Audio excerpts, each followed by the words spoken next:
안녕하세요. 반갑습니다. 저는 한류 열풍사랑이라고 하는 한류 커뮤니티를 운영하고 있는 의장을 맡고 있는 박찬화라고 하고요. 그리고 한문화타임즈에서 선임 기자를 맡고 있고, 그리고 사단법인 유라시안 네트워크에 올해부터 한 2년간 이사를 또 맡게 됐습니다. 그래서 오늘 제가 준비한 것은 신과 함께 인문학이라는 주제로 준비를 했는데요. 신과 함께 영화 보신 분 손 한번 들어봐 주시겠어요? 영화 보신 분? 많이 안 보셨네요. 예. 그러면은 웹툰 읽어 보신 분, 만화책, 웹툰, 예. 한 분. 자, 오늘 최근에 이게 어제자로 이게 신과 함께라는 영화가 1000만 명 넘은 건 아시죠? 예, 1000만 명을 넘었고, 많은 사람들이 이 신과 함께 또 열광하고 있어서, 꼭 오늘, 아직 안 보신 분들은 오늘 보셔도 크게 스포일러가 없습니다. 그래서 보시는데 더 도움이 되시는 그런 내용일 거라고 생각해요. 그래서 오늘 주제는요, 신과 함께를 통해서 인문학, 이따가 설명을 드리겠지만, 인간의 어떤 근본 문제의 어떤 실제적인 문제를 한번 짚어보는 그런 시간을 가지도록 하겠습니다. 신과 함께는 영화고 웹툰이지만 여기에서 얘기하는 어떤 사후세계라든지 생사관, 신관 이런 것의 진실은 무엇인가 라고 하는 부분을 좀 얘기를 해보도록 하겠습니다. 이 신과 함께라는 지금 영화지만 2010년에 부터 이렇게 웹툰으로 이렇게 나왔고요. 웹툰이 책으로 또 묶여서 이렇게 나왔습니다. 2010년에는 저승편이 나왔고 2011년에 이승편이 나왔는데 이 이승편이 이제 올해 8월 1일 날 이제 이번이 끝나고 8월 1일 날 개봉 예정이에요. 두 편을 동시에 찍었죠. 그리고 2012년에 신화편이 나왔는데 이 신화편도 아마 동시에 이렇게 섞여 있는 영화가 아마 나올 걸로 생각이 됩니다. 그래서 이것이 한 50만 권 이상 팔렸어요. 대단한 책으로도 이렇게 50만 권 이상 팔리고, 그리고 웹툰은 엄청나게 많이 봤습니다. 수백만 명이 본 웹툰이고요. 그래서 시간이 나신다면 웹툰도 꼭 보시기를 바랍니다. 연극도 나왔습니다. 이 하나의 어떤 소스를 가지고 연극이라든지 뮤지컬이라든지, 이 뮤지컬의 짤막짤막한 영상들은 유튜브에 있거든요. 굉장히 또 재밌게 만들어 놨습니다. 게임도 나왔어요. 이런 게임이면은 다 아시겠죠? 1지옥, 2지옥 막 통과하는 거죠. 그런 어떤 게임도 이렇게 만들어 놨고요. 그리고 이거에 대해서 전시회도 열고 있습니다. 전시회는 불교 쪽에서도 이런 어떤 지옥이라든지 이거를 웹툰 만화와 함께 하면서 실제 지옥은 어떤 것이다 이런 거 설명하는 전시회도 몇 번씩 이렇게 열렸던 걸로 알고 있습니다. 최근 이제 20일 날 개봉했잖아요. 그래서 이제 영화가 16일 만에 어젠가요? 이제 1000만 명을 돌파를 했어요. 1000만 명을 돌파를 하고, 제가 생각하기에는 지금 추이로면 1500만에서 최초로 한 2000만 가까이 갈 수도 있다. 이런 생각이 듭니다. 왜냐면 이제 굉장히 대중적이고 감동적이며, 그리고 지금의 어떤 지금 흐름이 뭐냐면 저승 트렌드라고 할 만큼 저승 이야기가 굉장히 많이 나와요. 드라마나 이런 것들이 블랙이라든지 드라마 블랙이 있었죠. 그런 것처럼 이제 저승 트렌드다. 이렇게까지도 지금 얘기를 하고 있습니다. 이제 103개국의 개봉이 이제 순차적으로 되어 가고 있는데, 대만이나 이런 데서는 흥행 1위죠. 그리고 북미, 홍콩, 싱가포르 많은 나라들에서 이제 개봉이 되고 있고요. 그리고 이건 대만 포스터고요. 그 다음에 이제 여러 나라들, 영어로 보시면 along이라고 번역을 했더라고요. along with the God, 그래가지고 God 해서 복수로 얘기를 했죠.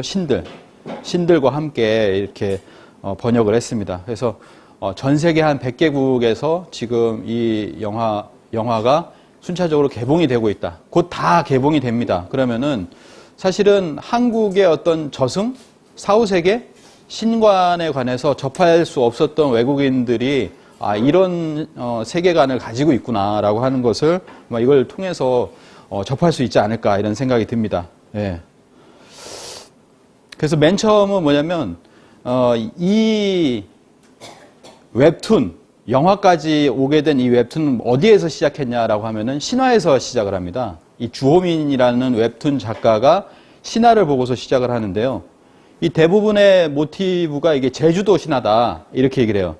우연히 신화를 읽게 됐는데 여기에 다양한 캐릭터들이 있다. 제가 그래서 이 그 웹툰 책으로 보면은 신화편이 있어요. 맨 마지막에 3편이 신화편인데 간략하게 먼저 신화편을 훑어드리고 그 다음에 이제 저승편 쭉 이렇게 그 영화와 함께 가보도록 하겠습니다. 신화인데요. 이 신화에 무궁무진한 요소들이 있습니다. 가령 서양의 뭐 신화들도 영화화되는 신화들이 많이 있잖아요. 그런 건데 이제 우리 신화가 이렇게 영화화되는 것은 굉장히 캐릭터들이 많다라고 얘기를 합니다. 신화하면은 우리가 알고 있는 조셉 캠벨이라고 하는 분이 있죠. 신화의 힘이라는 책을 썼는데요. 신화는 원형적인 꿈이다. 뭐 이렇게 쭉 얘기를 하고요. 뭐 인간의 어마어마한 문제를 상징적으로 현몽하고 있는 원형적인 꿈이다. 이렇게 얘기를 합니다. 신화는 내가 어디 있는지를 어디쯤 와 있는지 이거를 가르쳐 준다라고 얘기를 하고 있습니다. 그리고 우리나라의 최대 신화 연구가는 이은기 선생님인데요. 이 이은기 선생님도 이런 얘기를 합니다. 이 신화라고 하는 것은 우리 조상의 꿈과 진실을 만나게 해준다. 그리고 우리는 전 세계가 또는 사실은 하나라는 것도 확인을 하게 된다. 신화가 다 다르잖아요. 가령 이제 홍수 신화라는 것이 있으면 약 뭐 4,000년 전인가요?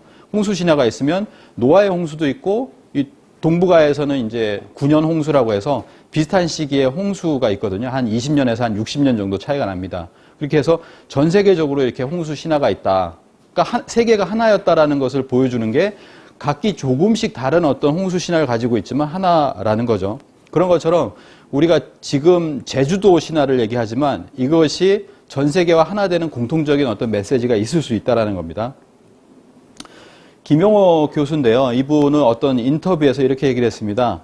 신화라는 표현 속에 그 광대한 역사적 사실을 띠고 있다. 그것을 우리가 좀 도외시하고 살고 있다. 이렇게 얘기를 하고 있습니다. 특히 최근에 이제 고구려에 관한 책을 이제 고구려 답사를 해가지고 유적을 답사를 해서 책을 한 5권을 내셨는데 거기에 보면은 주몽신화에 대해서 얘기를 합니다. 주몽이 뭐 거부가 떠올라라, 뭐 자라야 떠올라라 하면서 이제 송화강을 건너잖아요. 근데 그런 모습이 이게 신화지만 그 속에는 실제로 건넜던 그 강을 건넜던 그 모습을 실제로 와보니까 여기는 정말 이게 고구려가 광활하고 위대하고 거기를 건넜구나라고 하는 것을 알게 됐다.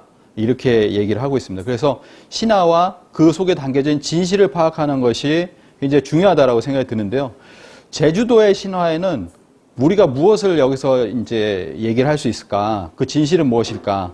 이게 이제 신과 함께는 신화편에 나오는데요. 신화편의 맨 처음은 창세기로 시작을 합니다. 이 제주도 신화의 창세기.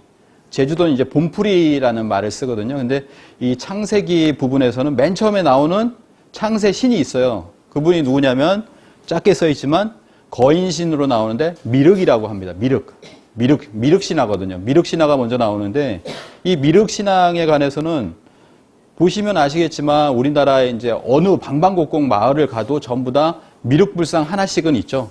돌에다가 이렇게 뭐 갓을 쓰고 이런 미륵상들이 있는데 세계에서 이게 우리나라가 아니고요. 전 세계에서 미륵불상이 가장 많은 나라가 바로 우리나라다. 이렇게 얘기를 합니다. 이렇게 많죠. 뭐 거의 뭐 만기에서 뭐 2만 기 뭐 이 정도 이렇게 있다라고 하는데 여기 혹시 어딘지 아시나요? 아시는 분? 네? 봉은사입니다. 봉은사. 서울에 가면 봉은사가 있죠. 이 봉은사에서는 이게 미륵불상이에요. 미륵불상이 서 있는 미륵불상인데 이 뒤에서 이렇게 찍으면은 굉장히 멋있습니다. 그래서 미륵불상은 이뿔, 서 있는 부처고 그리고 중생들을 구제하기 위해서 이 도심을 바라보는 거죠. 도시의 이 현대인들을 어떻게 구제할 것인가 그런 모습인데요. 두 번째로 여기가 논산에 있는 은진미륵불입니다. 은진미륵불. 우리나라 최대 불상이라고 하는데 이 두 불상 제가 대표적으로 가져왔지만은 대부분 우리나라의 미륵불상의 특징이 있습니다. 그 특징이 뭐냐면 관을 쓰고 있어요. 관을 쓰고 있습니다. 면류관이라고 이렇게 얘기를 하는데요. 뭐 우리가 알고 있는 어떤 왕이 또는 황제가 쓰는 면류관을 이렇게 쓰고 있다. 이게 특징입니다. 그래서 이 특징, 이것이 무엇을 상징을 하냐면은 바로 미륵부처님이 옥황상제다. 미륵부처님이 상제다. 유교에서 말하는 그 상제님이다 라고 하는 것을 상징하는 하나의 코드다. 이렇게 하나를 체크를 해두시고 지나가 보시면 될 것 같습니다. 그래서 이 신화편에서는요, 처음에 미륵신이 나오고 두 번째로 누가 나오냐면 옥황상제가 나와요. 이게 그냥 순서대로 나옵니다. 같은 분이라고 얘기하는 것은 아니고 과거에 그 수천 년 전에 이게 같은 분이라는 걸 알 수도 없었을 거라고 생각을 하고요. 사람들은 그를 옥황상제라 불렀다. 이제 두 번째로 최고신이 나오는 거예요. 옥황상제라고 하고 또 하나는 밑에 뭐라고 나오냐면 하늘과 땅의 왕이다. 옥황상제는 천지왕이다라고 이렇게 얘기를 하고 있거든요. 천지왕. 이게 이제 여기에서 제주도 신화에서 보면은 굉장히 재밌는 표현이다 이렇게 얘기를 할 수가 있습니다. 옥황상제는 천지왕이라고 얘기를 했는데 미륵부처님은 뭐냐면은 천지불이라고 또 얘기를 하거든요. 천지불. 예, 천지불. 천지불이라는 주문도 있어요. 주문. 예, 주문도 있는데 미륵부처님은 천지불이다 이렇게 얘기를 합니다. 결국에는 뭐냐면 천지를 다스리는 분이다라고 했을 때 여기에서도 뭐냐면 이 천지라는 뜻에서도 같은 분이다라고 하는 것을 뭐 알 수가 있어요. 이런 뜻이겠죠. 그래서 옥황상제라고 하는 분은 그 도교의 경전 도장경에 보면은 옥제는 3계 시방 사생 6도를 총괄적으로 주재하는 분이다. 또 옥황상제라는 분은 제천지주 모든 하늘의 주인이요 만천지 존이다 이렇게 얘기를 합니다. 우주의 일체를 주재하고 그 권위가 끝이 없다라고 하는 것이 옥황상제. 우리가 알고 있는 어떤 무속의 어떤 무당집에 있는 옥황상제가 아니라 이 우주를 주재하고 모든 하늘의 주인이 되는 분이 바로 옥황상제라고 하는 호칭인데 이 호칭이 좀 이제 우리가 좀 잘못 알고 있는 그런 부분이 있다라고 하는 거죠. 그래서 이 천지왕이라고 하는 옥황상제가 있고 그 아들로서 이렇게 신화가 시작을 합니다. 소별왕과 대별왕이라고 하는 두 아들이 있는데 두 아들이 있고 그 두 아들이 서로 경쟁을 이렇게 붙이죠. 경쟁을 붙여서 거기서 하나는 이승을 맡고 하나는 저승을 맡습니다. 그래서 결국 대별왕이 저승을 맡고 저승을 맡으면서 사람들이 이제 혼자 맡을 수가 없으니까 염라대왕을 스카우트하고 그 다음에 강림도령을 스카우트하고 저승사자를 스카우트해서 이게 저승을 만들어 나가는 그런 이야기들입니다. 그래서 천지왕 본풀이라고 하는 곳을 보면은 여기서 이제 이 천지왕이 아들 둘을 낳았다. 대별왕, 소별왕을 낳았고 두 형제가 꽃피우기 내기를 하게 된다라고 해서 이긴 사람이 이승을 맡아라 이렇게 얘기를 합니다. 그래서 이승을 맡아라라고 하는데 결국에는 대별왕이 이기게 되는데 속임수를 쓴 이 소별왕에 의해서 결국 소별왕이 이승을 다스리게 되고 대별왕이 저승을 다스리게 된다. 이렇게 시작을 합니다. 그 만화에 보면 이렇게 나오죠. 꽃을 피워라 라고 하니까 결국에는 뭐냐면은 꽃을 피우는 자가 이승의 왕이 되는 거죠. 예. 근데 결국에는 속임수를 쓴 이 소별왕입니다. 소별왕의 꽃이 굉장히 괴물딱 같이 나왔잖아요. 괴물 같은 꽃을 만들어냈습니다. 왜냐하면 마음 심성이 나쁘기 때문에 그것이 이렇게 꽃을 피게 하니까 꽃이 괴물같이 나온 거예요. 어쨌든 꽃이 아니냐라고 해서 승리를 하게 되는 것이 바로 소별왕인데요. 자, 이런 신화가 가지고 있는 의미가 뭐냐라고 했을 때 사실 이 부분을 잘 보시면 이게 핵심입니다. 이게 핵심인데요. 이 신화가 두 가지로 나옵니다. 그러면 처음에 창세신이 미륵신이 나왔잖아요. 그 미륵신의 신화가 있어요. 그 다음에 또 하나는 옥황상제가 나왔는데 그 아들 두 명의 어떤 신화로 이렇게 포장이 됩니다. 근데 이 내용이 어떻게 보면은 내용이 아주 유사하고 거의 똑같다라고 할 수가 있어요. 석가모니와 미륵이 이제 미륵 부처님이 경쟁을 하게 되는 어떤 구조로서 나오는데 이거는 한반도 북부에서 주로 이렇게 나오고요. 제주도에서는 소별왕, 대별왕으로 이렇게 나옵니다. 근데 서로 경쟁을 하는데 한쪽이 부정행위를 하는 거예요. 아까 이제 소별왕, 대별왕일 때 보셨지만 석가모니 부처님의 어떤 부정행위로 인해 가지고 결국에는 먼저 이 세상을 다스리는 자가 석가모니가 됩니다. 그리고 이제 미륵 부처님은 나중에 온다라고 하는 어떤 순서적인 구조가 만들어지거든요.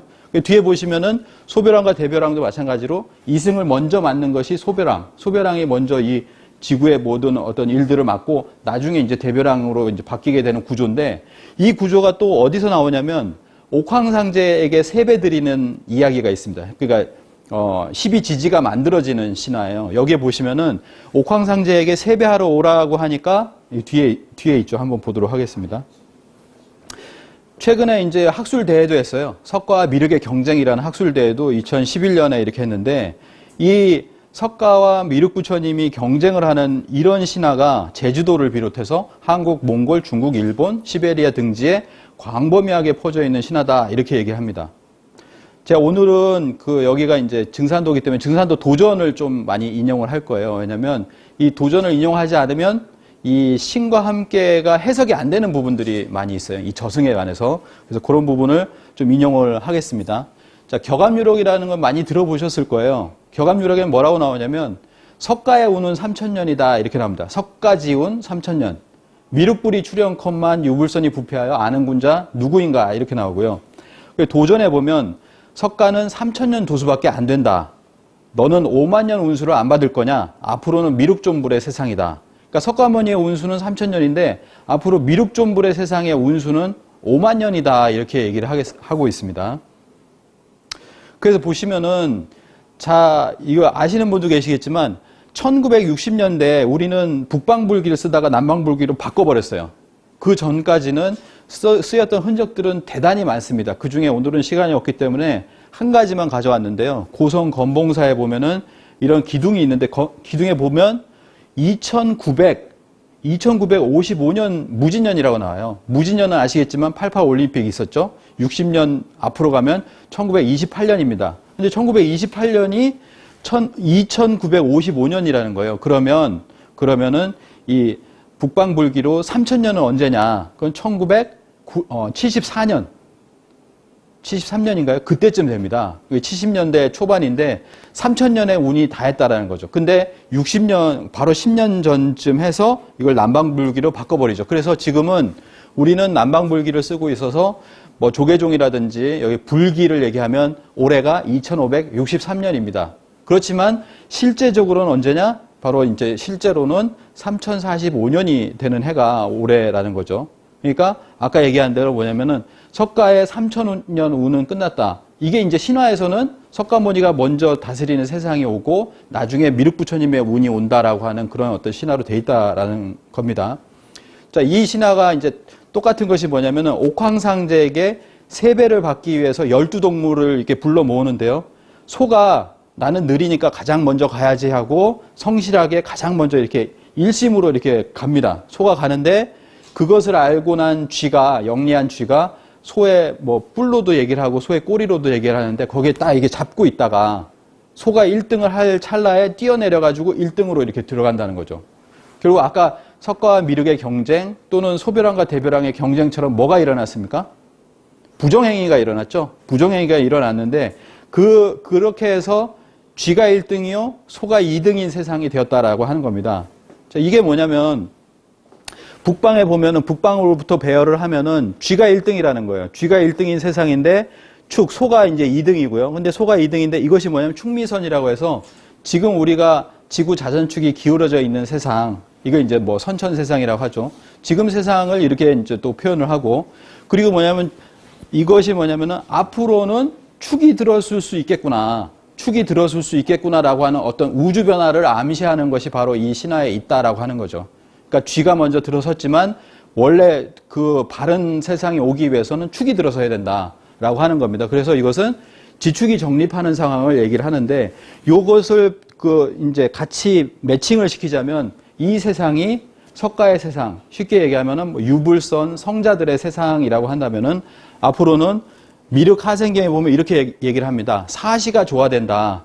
사계절이 전부 온화하게 된다. 이런 얘기를 하거든요. 사계절이 온화하려면 어떻게 되냐면 지축이 정립을 해서 타원궤도가 아닌 정원궤도로 이렇게 돌아야 됩니다. 정원궤도 돌게 되면 봄도 여름도 가을도 겨울도 온화하게 되는 그런 세상이 되거든요. 바로 이런 세상을 얘기하는 것이죠. 그래서 이 신화가 세 가지로 이렇게 풀어놨지만 다르게 얘기하고 있지만 세 가지가 다 비슷하다. 이런 어떤 앞으로의 어떤 미래 그런 바뀌는 상을 얘기하고 있다라고 생각을 합니다.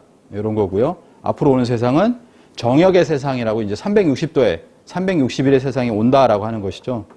그래서 최근에 어떤 징조라든지 이런 걸 보자면 한 가지만 말씀을 드리면은 지구의 자기장의 세기가 약화되면서 지구의 자기 북극이라고 하는데요. 자기 북극이 굉장히 빠르게 이동하고 있다라고 하는 것을 보여주고 있습니다. 여기 보시면 요거는 요 화살표가 요게 40년이거든요. 40년인데 요만큼 갔다면은 지구의 자기 북극이 40년, 여기 50년인데 2배를 뛰었어요. 2배를 뛰었고, 여기 또 40년인데 이만큼 갔고, 그 다음에 10년입니다. 10년. 맨 끝에 2000년에서 10년 동안 이동한 것이 굉장히 빠르게 지구의 자장축이 이렇게 이동하고 있다. 이것을 400년, 약 400년으로 보면요. 이렇게 쭉 지금까지 어떤 이동이라든지 이런 것이 없다가 마지막에 저 끝에 보시면 60년 이후에 보면은 이 지구 자기 북극이 끊임없이 빠르게 이동하고 있는 모습을 볼 수가 있습니다. 여기 보시면 레피드, 빠른 극이동이라고 이렇게 나오죠. 그래서 여기 보시면은 이것도 잘 보시면 그 지구의 자기 북극이 이동하고 있고 자기장 세기가 약화되고 있는 모습인데 이걸 쭉 보시면은 2000년, 2010년, 2015년 막 이렇게 약화되는 모습이 이렇게 보이시죠. 그래서 요거를 영상을 잠깐 하나 보겠습니다. 지구의 자기장이 약화되고 있다는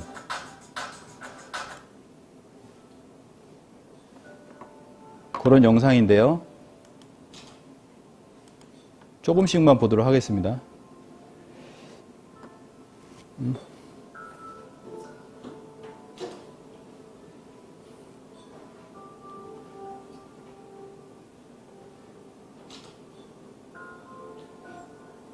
이게 어떻게 끄지? 여기 보시면 이렇게 그 지구 자기장 세기가 연도가 10년씩 5년 지나면서 이렇게 쭉 약화되고 있는 모습이에요. 지구 자기장의 세기가 약화되면 지구 자기장이 전복될 수 있다. N극과 S극이 S극과 N극으로 전복될 수가 있고 그것이 지구의 어떤 극이동, 지축 정립에 영향을 준다. 뭐 이런 얘기입니다. 자, 네. 아이고.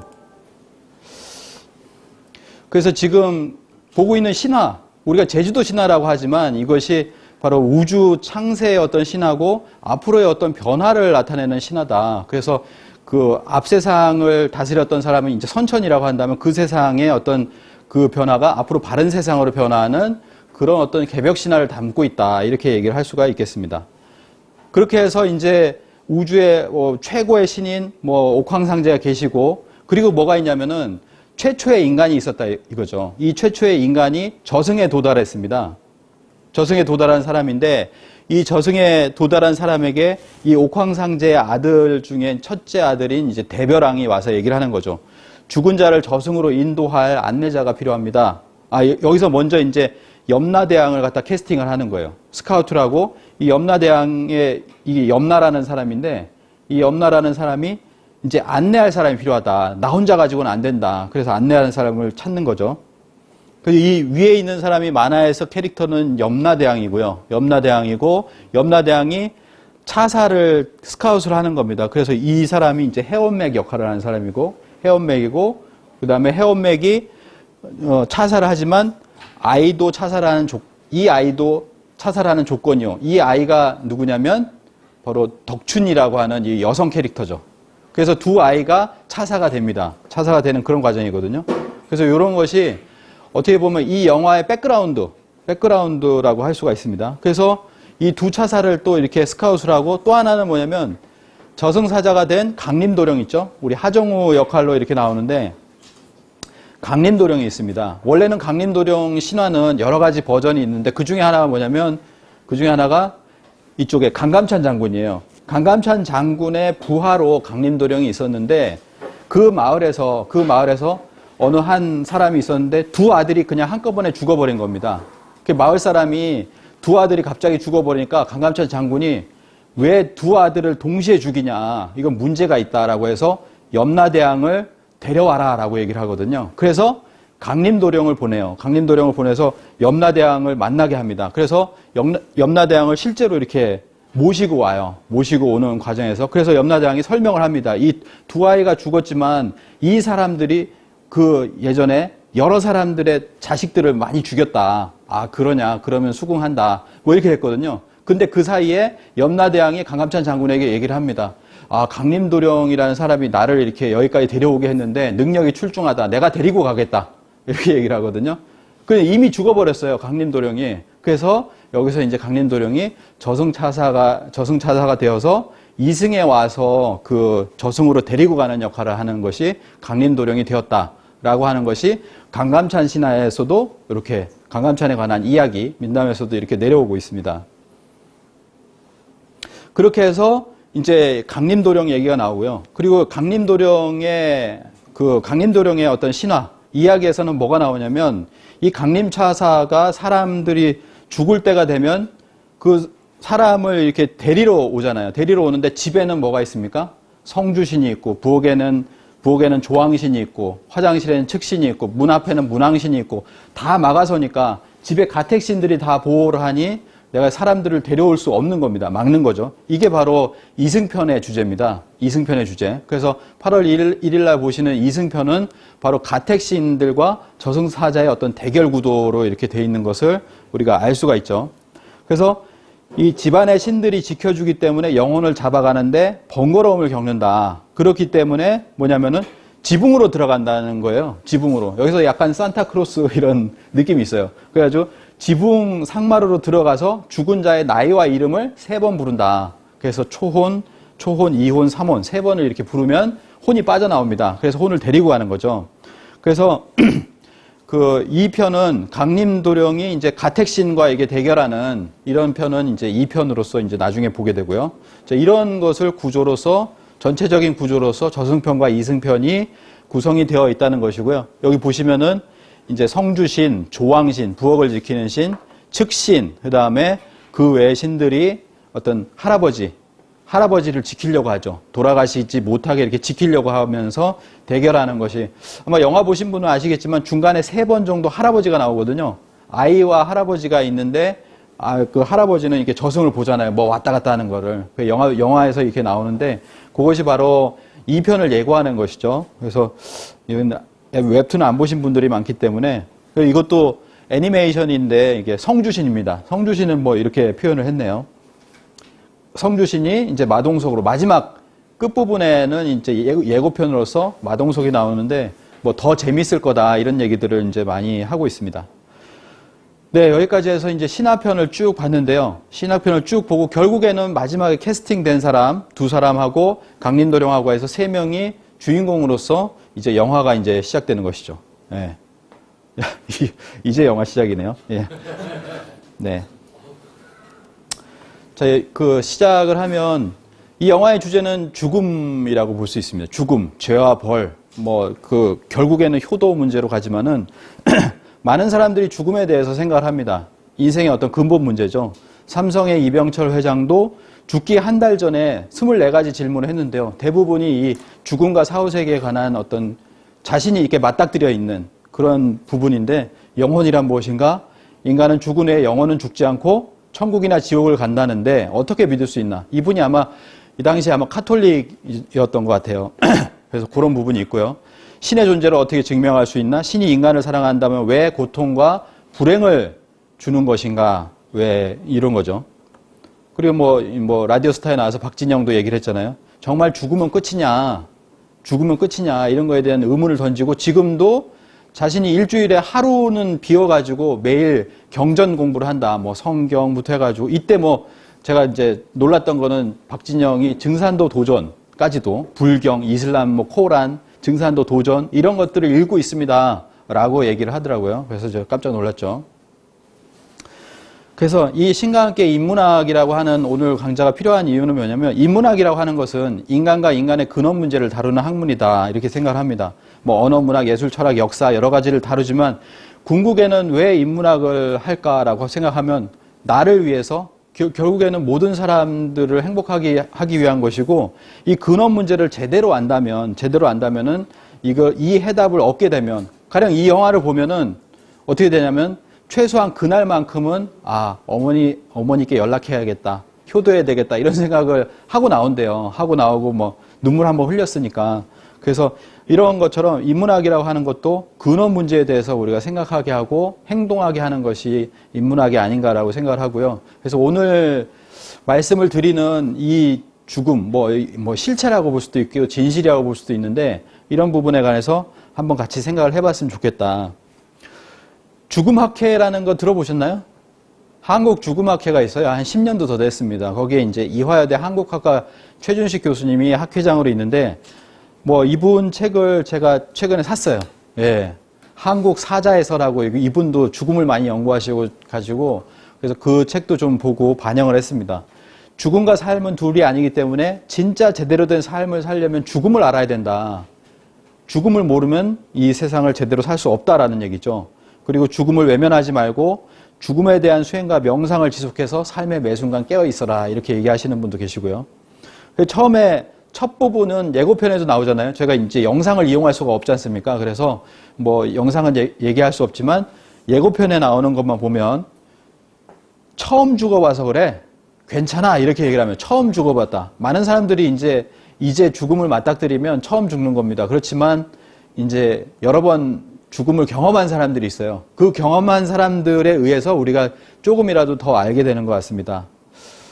처음에 얘기하는 것이 뭡니까? 당신은 죽었습니다. 이 얘기를 하는 거죠. 차사들이 와가지고. 근데 이것을 이제 뒤에 보시면 이제 스웨덴 보르그라고 있습니다. 영계를 다녀오신 분. 20년 동안 영계를 왔다 갔다 해서 너는 이 천국과 지옥, 이 영계를 증언하라. 라고 하는 사명을 띠고 20년 동안 왔다 갔다 했어요. 그래서 여기에서 이 사람은 뭐라고 그러냐면 우리가 영계에 가서 적응하지 못하고 어리둥절하고 있으면 천사가 와서 당신은 죽었다라고 말해준다. 이 천사가 누굽니까? 저승사자죠. 아까 보셨잖아요. 넌 죽었어. 이렇게 얘기를 합니다. 당신은 죽었다. 그래서 예정대로 죽었다. 이렇게 얘기를 합니다. 예정대로 무사히 이렇게 죽었다. 이런 얘기를 하는데요. 이 증산도 도전에 보면 이렇게 있습니다. 죽는 것도 때가 있나니 그 도수를 넘겨서 못 쓰는 것이요. 너무 일러도 못 쓴다. 나의 명으로. 여기서 나라고 하는 거는 옥황상제, 상제님입니다. 그 옥황상제의 명으로 명부에서 데려오라고 해야 명부사자가 그때 오는 것이다. 데려오는 것이다. 이런 어떤 순서를 지금 볼 수가 있고요.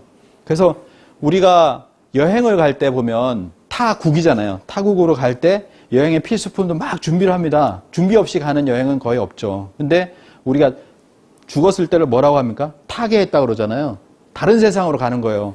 다른 세상으로 가는데 준비 없이 가는 겁니다. 아무 사전 지식 없이 가는 거거든요. 근데 우리가 그런 어떤 지식을 좀 어떤 그런 지혜를 얻게 되는 그런 시간이 아닌가라는 생각이 들고요.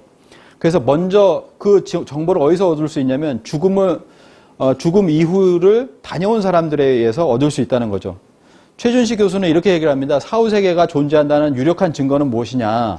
세계 종교들이 모두 사후세계를 인정한다. 뭐 기독교와 또 사후세계 구조는 다르지만 사후세계가 있다라는 거에서는 모두 인정을 한다는 거죠. 그 다음에 영능력자들이 또 사후세계를 전하고 있다. 이런 얘기를 합니다. 그리고 심지어는 의사들도 사후세계를 인정하기 시작했다. 이런 연구에 대해서 뭐 심리학자, 무슨 학자 했는데 이런 의사들도 연구를 하다 보니까 이 사후세계가 있다는 걸 인정하기 시작했다라는 거죠. 그리고 최면을 통해서 사후세계나 전생윤회를 탐구하고 있다라는 거고요. 그 다음에 임사체험자들이 있는데 임사체험자들이 제가 80년대 책도 읽었지만 그 책에만 하더라도 미국의 임사체험자가 800만이다. 이렇게 얘기를 하거든요. 근사체험이라고 요즘은 또 그렇게 쓰는데 이렇게 많은 사람들이 증언하고 있는데 사후세계가 없다고 할 거냐, 죽으면 그만이라고 할 거냐, 그런 얘기죠. 그런 얘기를 하고 있습니다. 그래서 가장 유명하신 분이 스웨덴 보르그라고 하는 분이에요. 이분인데 1688년 17세기에 이게 태어났습니다. 태어나서 평생 여러 가지 직업을 갖다가 55세가 되던 해에 20여 년 넘게 사후세계를 오가면서 영혼세계를 자세히 기록한 영계일기를 남겼어요. 이분이 정말 끼친 영향들이 굉장히 많습니다. 한 가지 예를 든다면 괴테 파우스트라고 하는 것은 바로 스웨덴 보르그의 이런 어떤 책에 영향을 지대하게 받았다라고 하는 거죠. 그리고 괴테, 윌리엄 브레이크, 헨리 제임스, 사무엘 테일러, 여러 사람들이 이 스웨덴 보르그에 막대한 영향을 받았다라고 하고요. 랄프 waldo 에머슨이라고 혹시 아시나요? 이분 남긴 명언이 무지무지합니다. 오늘도 제가 카톡으로 이 명언을 받았는데 랄프 waldo 에머슨이라고 하는 이분입니다. 랄프 waldo 에머슨. 이분은 뭘 썼냐면요. 스웨덴 보르그를 소개하는 책을 썼어요. 스웨덴 보르그 옆에 있는 책인데요.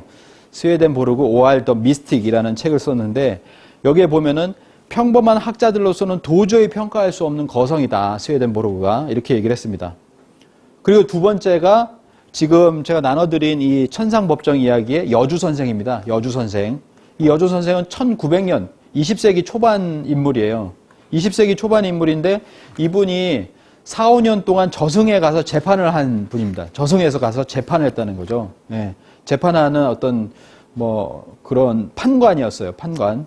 그래서 이 어떻게 보면 스웨덴보르그와 이 천상법정 이야기 이 두 가지 하고요. 그 다음에 증산도 도전에 있는 이야기가 가장 적합할 것 같아서 이 세 가지가 주류를 이루어서 한번 이야기를 꾸며보도록 하겠습니다.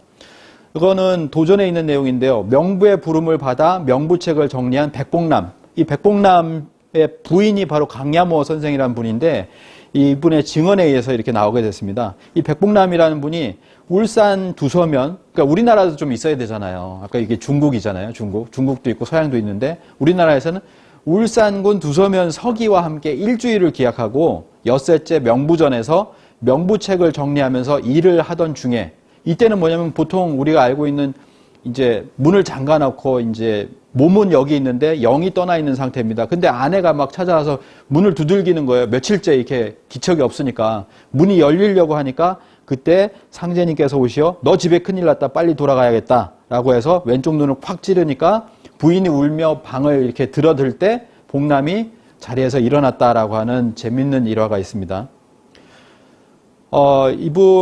이분 알렉산더라고 하는 박사인데 이분도 죽음의 상태에서 7일간 뇌사 상태에서 천국을 보았다. 그래서 천국의 증거라고 하는 그 책을 썼어요. 이거 오프라 윈프리 쇼에 나간 거죠. 그래서 천국이라고 하는 것은 뭐냐. 그리고 우리의 역할은 신성을 향해서 성장해 가는 것이다. 우리가 이승에서의 역할은 신성을 향해서 성장해 가는 것. 그 우리의 성장을 천상에서 면밀히 관찰하고 있다라고 이렇게 얘기를 하고 있습니다. 죽음의 문제, 죽음을 증언한 사람들 대표적인 분들을 알아봤고요. 죄와 벌에 관한 거죠. 큰 죄와 작은 죄가 있는데 창생, 백성들이 큰 죄를 지으면 천벌을 받고 작은 죄는 신벌이나 인벌을 받는다. 인벌은 아시겠지만 우리가 재판에서 받는 것이 바로 인벌이고 신벌이나 하늘에서 내리는 벌을 천벌이라고 합니다. 그리고 이게 속담, 우리나라 이제 속담에 있는데요. 속담이 곧 뭐냐면은 어떤 지금까지 우리에게 주는 어떤 선조들의 메시지다. 이렇게 볼 수가 있죠. 죄는 지은 대로 간다. 그리고 공은 닦은 대로 간다. 뭐 이런 뜻입니다. 죄라는 것은 지은 대로 가는 거죠. 그래서 여기에 이제 주인공도 얘기를 하잖아요. 착하게 살자. 착하게 살 걸 그랬다. 누구나 다 이렇게 후회를 한다는 거예요. 그리고 이제 신의 문제가 있고요. 신의 문제에 관한 문제인데, 이런 궁금증을 누구나 안고 있습니다. 사후세계가 있어? 그럼 저승사자는 있어? 염라대왕은 실제 있는 거야? 라고 하는 문제죠.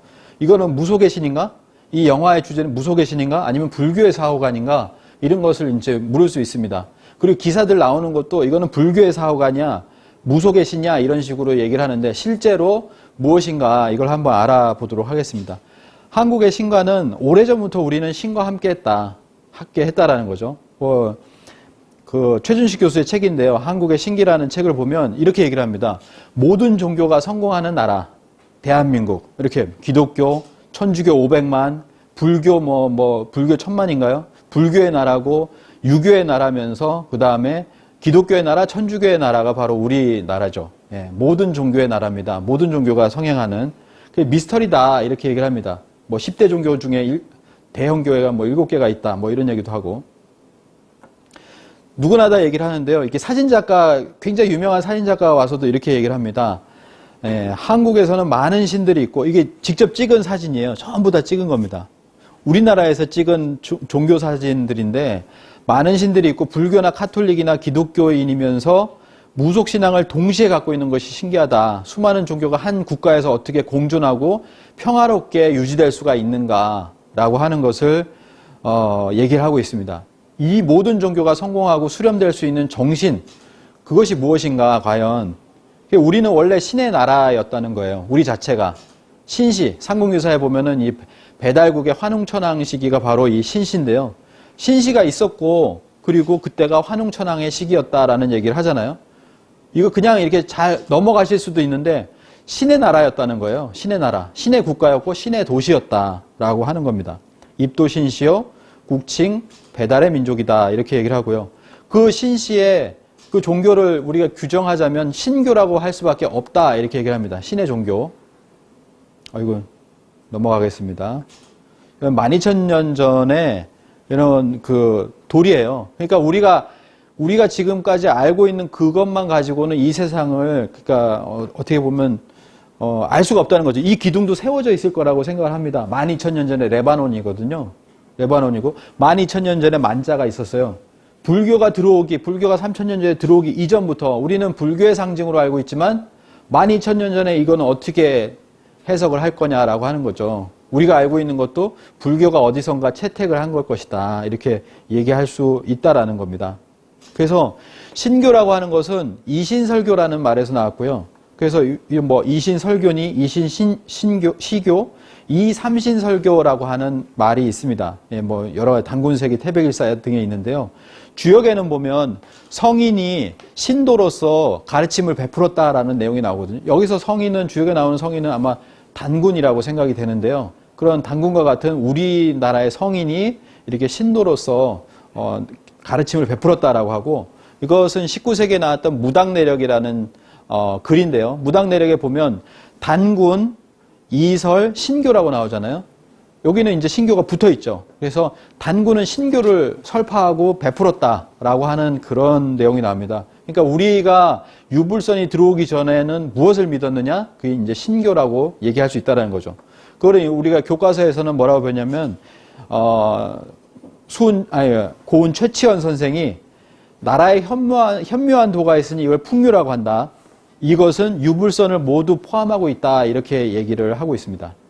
이거를 우리가 신교라고 했고 풍류라고 했는데, 이거를 진짜 한 200년 전에 서양의 학자들이 어디 만주 땅에 와가지고요. 그래서 거기에 있는 사람들이 뭐 무당도 있고 이런 사람들 보고서 그때 그 사람들이 들었던 말이 뭐냐면 샤만이다. 여기다 이즘을 붙인 게 샤머니즘이잖아요. 도대체 샤만이라는 건 뭐냐? 이렇게 얘기를 하는 겁니다. 샤만이라고 하는 것은 퉁구스 만주어의 사만에서 유래된 것으로 추정된다. 이렇게 얘기를 하잖아요. 사만. 그리고 이것은 가장 오래된 종교고 5만 년 전부터다. 이렇게 얘기를 하고 있습니다. 그래서 사만이라는 건 뭐냐? 그리고 제가 이제 한류 열풍사랑을 얘기를 하는데요. 한류라는 말이요. 한유를 쓰지 않고 HALLYU를 쓰거든요. 그냥 연음해서 그냥 발음 나는 대로 불러버립니다. 그래서 외국 사람들이, 서양 사람들이 와가지고 여기서 하는 행위를 뭐라고 합니까? 그러니까 사만이요. 그래, 사만이라고 얘기를 하죠. 그러니까 연음돼서 이렇게 나왔지, 이 사만이라는 말에는 삼이 포함되어 있다는 거예요. 삼신이라는 거죠. 삼신이즘이다. 이렇게 얘기를 할 수 있습니다. 뭐 사만, 이렇게 얘기를 할 수 있는 거죠. 그래서 우리 민족의 그 신교는 아까 이 삼신설교도 있었지만 삼신사상이다라고 하는 것을 뭐 얘기할 수 있습니다. 그래서 그러한 어떤 종교 바탕 아래서 그럼 인간이란 뭐냐, 육신, 영혼 이렇게 얘기를 하는데요. 서양에서는 이렇게 물질적으로 재는 걸 좋아합니다. 그래서 영혼의 무게를 재봤더니 21g이더라. 이런 게 1세기 전에 이렇게 밝혀졌죠. 21g이다. 뭐 이런 것도 있는데요. 뭐 이런 거 많이 보셨을 거예요. 그래서 제사 전, 제사 후의 음식 보면 이렇게 음식 쫙 빠지잖아요. 칼로리가 빠진다라고 하는데 실제로 이렇게 무게도 빠졌다라고 이제 얘기를 하고 있습니다. 영상 보면 좋은데 시간이 많지 않으니까 잠깐 볼게요. 네, 있으면. 팀은 실제 오늘 저녁 제사가 일반합니까? 특별 믿어야 할 것인지 어떻게 들어오신지, 어떤 조상이 어떻게 들어오시는지 그리고 다 나오지 말씀하십니다. 그렇지 않게 조상님들 와서 드시고 거는 이건 이제 다 먹어보니까 맛이 다르다는 얘기였고요. 이런 현상을 발견할 수 있을까? 요거는 이제 음식 무게가 줄었다는 얘기죠.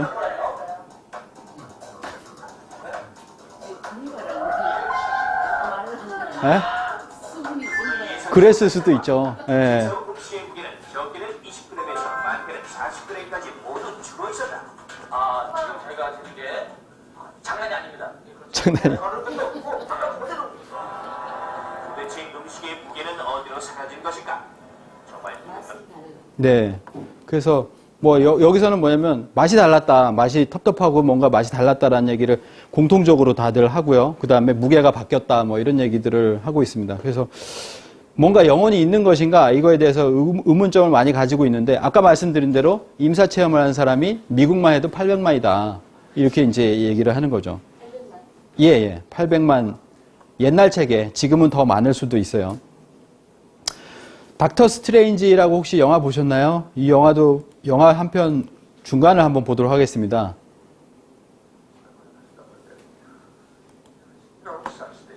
이게 뭐 스승과 같은 분인데 나는 믿지 못하겠다. 영혼이라는 존재를 뭐 이런 얘기예요.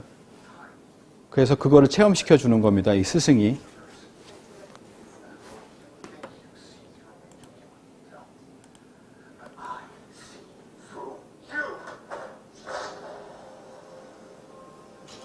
육신 속에 있는 유체가 쫙 빠져나가는 거죠. 영체가 이렇게 빠져나가는 모습이고요. 그러니까 강제로 유체 이탈이 됐어요.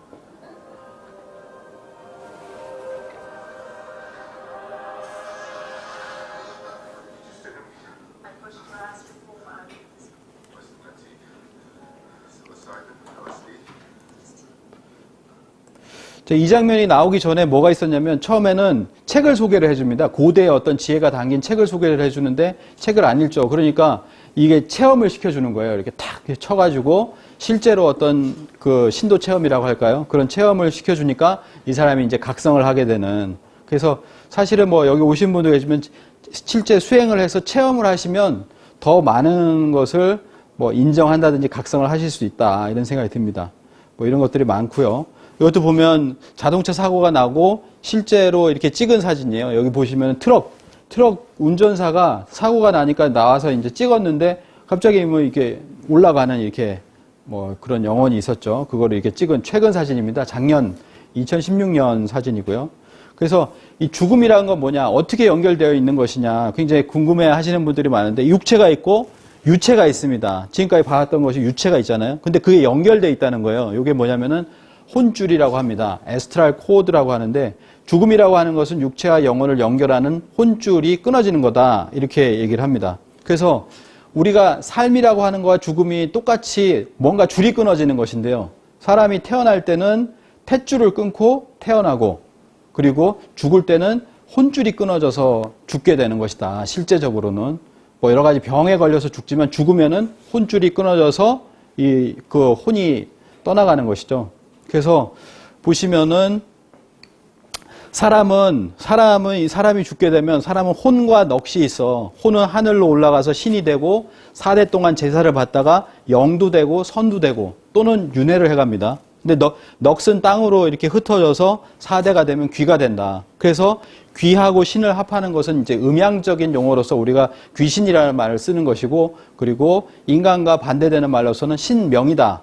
밝을 명자를 이렇게 쓰는 것이죠. 그래서 이렇게 표현을 하는데 혼비백산이라고 하잖아요. 혼이라고 하는 하늘로 올라가는 영혼의 존재가 있고 백이라고 하는 넋이라고 하는 땅으로 흩어질 산자, 흩어지는 그런 두 가지의 어떤 소울이 있다라는 거예요. 그래서 서양에는 두 가지의 혼을 얘기하지 못합니다. 그래서 동양에서는 혼과 넋, 혼백을 얘기하는 음양 개념이 있는데 서양에서는 뭐냐면 소울이 있는데 앞에다가 헤븐리 소울 뭐 이렇게 표현할 수밖에 없다라는 거예요. 이 개념이 없기 때문에. 그래서 헤븐리 소울이 혼이고 얼슬리 소울이 넋이다. 이렇게 동양의 음양 개념이 이렇게 중요한 거죠. 그래서 단어도 보시면요. 뭐 우리가 알고 있는 출입구라고 하잖아요. 우리는 나가고 들어나가는 이 두 가지를 다 같이 보는 반면에 서양에서는 나간다, 출구, 엘리베이터, 올라간다. 올라간다, 내려간다가 아니잖아요. 물론 우리도 지금 엘리베이터라고 씁니다. 그렇지만 승강기잖아요. 오르락 내리락 하는 기계, 뭐 이렇게 얘기를 합니다. 들어오라고 하면은 당기는 거죠. 당기는 거다. 서랍이라고 하는 건 당기는 거다. 밀고 당기는 거 아니냐. 미다지, 빼다지 이렇게 얘기를 하잖아요. 그래서 이 아시아권에서도 유일하게 음양적으로 이 사고하는 것이 바로 이 한국이다, 한국인이다 이렇게 얘기를 할 수가 있습니다. 그래서 한 가지만 여기서 이렇게 보면요. 우리는 호흡과 맥박을 얘기를 하거든요. 서양에서는 호흡을 주로 얘기하는 맥을 짚고 이렇게 하진 않잖아요. 호흡과 맥박인데, 자, 보시면 호흡이라는 것은 우리가 보통 정상인이 18회를 뛴다고 하고, 맥박은 72회를 뛴다고 합니다. 그러면 호흡이라고 하는 것은 하루에 18번, 1시간, 24시간을 곱하면은 이렇게 나옵니다. 25,920번을 뛴다. 20회가 나옵니다. 그리고 맥박은 이렇게 나오고요. 이 맥박과 호흡을 합하면 얼마가 나오냐면 129,600이라고 하는 숫자가 나오거든요. 그러니까 이게 동양에서밖에 나올 수가 없는 거예요. 근데 이것을 뭐라고 얘기하냐면은 그 김시습이라는 분 아시죠? 조선시대에 김시습이라는 분이 있는데 우리나라에서 뭐 신선의 뭐 중시적급으로서 이렇게 얘기를 합니다. 신선매개, 도가의 매개, 그런 분으로 얘기를 하는데, 이분이 뭐라고 하냐면 사람이 숨쉬는 호흡이라고 하는 것은 천지운행의 호흡과 같다. 그래서 천지일련은 인지일식이다. 사람이 한 번 숨쉬고 하는 것이 바로 천지의 일년과 같다라고 똑같이 돌아간다는 거죠. 그래서 12만 9,600이라고 하는 하루에 호흡과 맥박이 돌아가는 거하고, 그 다음에 이 우주가 돌아가는 거. 인간이 소우주기 때문에 인간은 우주가 돌아가는 거와 동일하게 돌아간다라고 하는 이야기를 하고 있습니다. 뭐 이거 이제 매월당 집에도 이렇게 나온다는 얘기고요. 그래서 서양의 어떤 호흡 한쪽만을, 그 양의 방향만을 생각하는 서양에 있어서의 인식에서 가장 큰 주기는 뭐냐면은 25,920이다. 아까 호흡에서 나왔던 그 25,920. 이게 뭐냐면 세차 주기입니다. 세차 주기. 이 세차 주기를 5번을 곱하면 129,600년, 호흡과 맥박이라고 하는 하루의 어떤 생명을 영위하는 그 숫자가 바로 이 우주가 돌아가는 우주일년이라는 거예요. 그래서 서양에서는 대자연에도 여기 보시면은 봄, 여름, 가을, 겨울이 있다라고 하는 것까지는 얘기를 하고 있는데, 이것이 가장 큰 주기가 25,920이고, 요거는 하나, 둘, 셋, 넷, 5번의 25,920이 합쳐지면 129,600년으로 우주의 사계절이 이렇게 돌아간다라고 하는 겁니다. 그래서 보시면은 이 지구가 돌아가는 것이 이제 빙하기 간빙기로 이렇게 돌아가잖아요. 남극 빙하를 분석을 해보면 여기 보시면은 42만 년이에요. 42만 년. 이게 영상이 있는지 모르겠습니다. 이게 없네요. 예, 남극의 호수를 갖다가 뚫어가지고 얼음 기둥을 뚫어보니까 이것을 주기가 있더라. 그래서 요 아래쪽에 보시면 아래쪽이 빙하기고 위쪽이 간빙기입니다. 빙하기 간빙기가 주기적으로 오게 되는데, 이 주기를 잘 보시면 약 13만 년의 주기를 갖고 있습니다. 근데 이게 어디에 있냐면 나사 홈페이지에 있어요. 나사 아시죠? 이 나사의 공식 홈페이지에 가보시면 기후변화 그래프라는 것이 이렇게 나오는데요.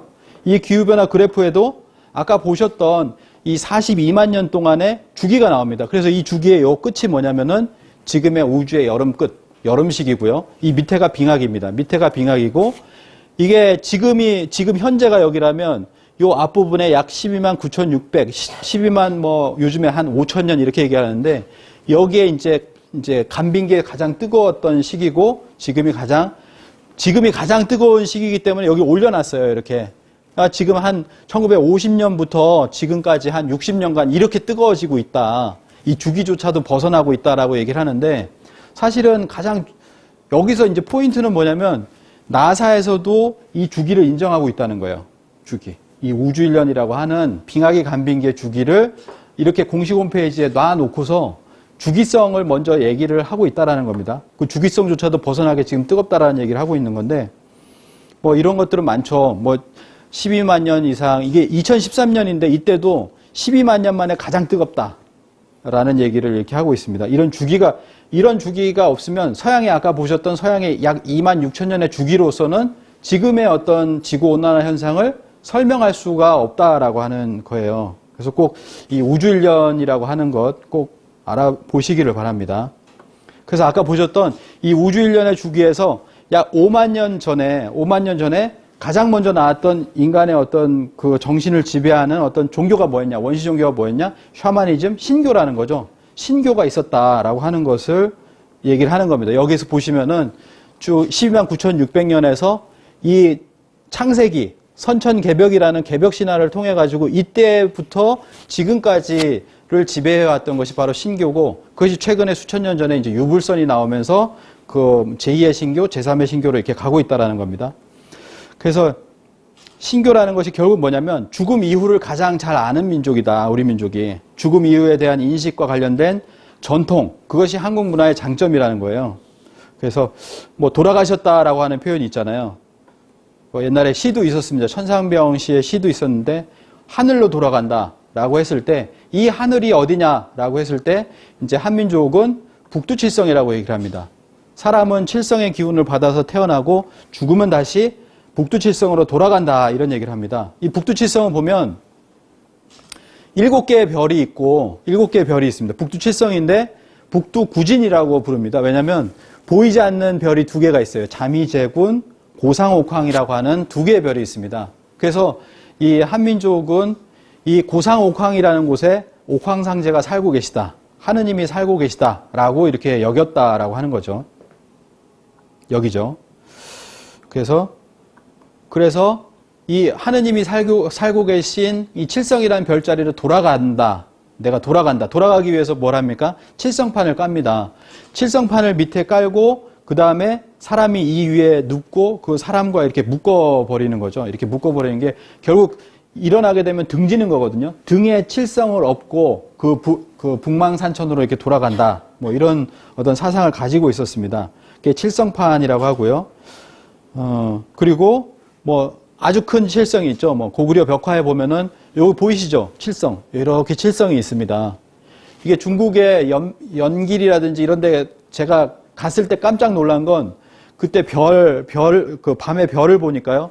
북두칠성이 이렇게 커요. 실제로 이렇게 커서 이렇게 보이더라고요. 이렇게. 그래서 이거는 제가 딱 정확하게 얘기할 수 있는 게 저도 이렇게 봤기 때문에 북두칠성이 앞면에 이렇게 보입니다. 북두칠성. 그걸 그대로 그렸을 것이다. 이렇게 생각을 하고 그래서 고구려 벽화에 보면 이렇게 북두칠성이 있고 뭐 여러 군데 북두칠성이 이렇게 있습니다. 그래서 우리는 처음에 태어나서 죽을 때도 칠성판으로 해서 칠성으로 돌아가는데 칠성을 향해서 항상 살아가는 민족이 한민족이었다. 상투를 틀었잖아요. 그래서 상투라고 하는 것은 원래 상두라고 해서 이 위에 상투를 터서 그 북두칠성과 내가 하나가 되겠다라고 하는 어떤 교신기 또는 뭐 소대 뭐 이런 역할을 한다라고 해서 이 상투를 5,000년 이상 틀었던 민족이 바로 우리 민족입니다. 그래서 1905년에 일제가 뭘 했습니까? 단발령을 해가지고 이 상투를 다 잘랐잖아요. 예. 그때까지 상투를 텄다는 거예요. 그러니까 중국이나 잠깐 상투를 트고 일본도 뭐 무슨 마개같이 이렇게 상투가 있지 않았냐라고 얘기를 하는데 그거는 잠시 있었던 거고 우리는 5,000년 이상 이 상투를 이 그 칠성에 계신 하느님과 하나가 되기 위해서 상투를 위로 이렇게 올렸다라고 하는 것이죠. 그래서 정화수를 떠놓고 할머니들이 얘기할 때도 칠성께 이렇게 빌었습니다. 칠성. 여기 한번 볼까요?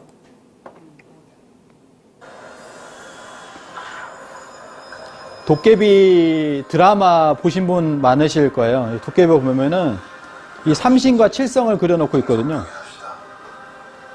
여기 이제 신으로 나오는 불죠. 칠성님 그러잖아요. 그 누구에게도 빌지 마라. 신은 듣고 있지 여전히 듣고 있지 않으니 투덜대기에. 그러니까 사실은 여기서 칠성신으로 나오는 거거든요. 칠성신으로 나오는데도 불구하고 기사에 한 번도 이렇게 칠성이라는 게 안 나오고 절대신 이렇게만 나옵니다. 왜냐하면 우리가 칠성에 대해서 너무 모르고 있기 때문에 드라마 도깨비를 볼 때도 이렇게 나왔죠. 원래는 잘 안 들리는데 이게 1회에 나왔다가 나중에 뭐 9회인가요? 아까 보셨던 그 회에 나오니까 들리게 얘기를 해주는 거예요. 칠성님 이렇게 얘기를 합니다. 칠성님. 그렇게 우리는 정화수를 떠놓고 칠성에게 빌었는데 나중에 이게 100년 뒤에 러시아 뭐 이렇게 과학자 125명이 모여가지고 조사를 해보니까 극한 에너지라고 하는 그 에너지가 있는데 그것이 북두칠성에서 오더라라고 하는 얘기를 밝혀냈습니다. 5년 동안 조사를 해가지고 72개 우주 광선, 우주에서 오는 어떤 광선을 조사를 해보니까 그 중에 19개가 북두칠성 근처에서 왔더라라고 하는 것이죠. 이것도 영상이 있으니까 한번 보도록 하겠습니다. 극한 에너지를 지닌 우주선이 북두칠성 근처에서 나온다는 사실을 100여 년 만에 확인했습니다. 한국과 미국, 일본, 러시아 과학자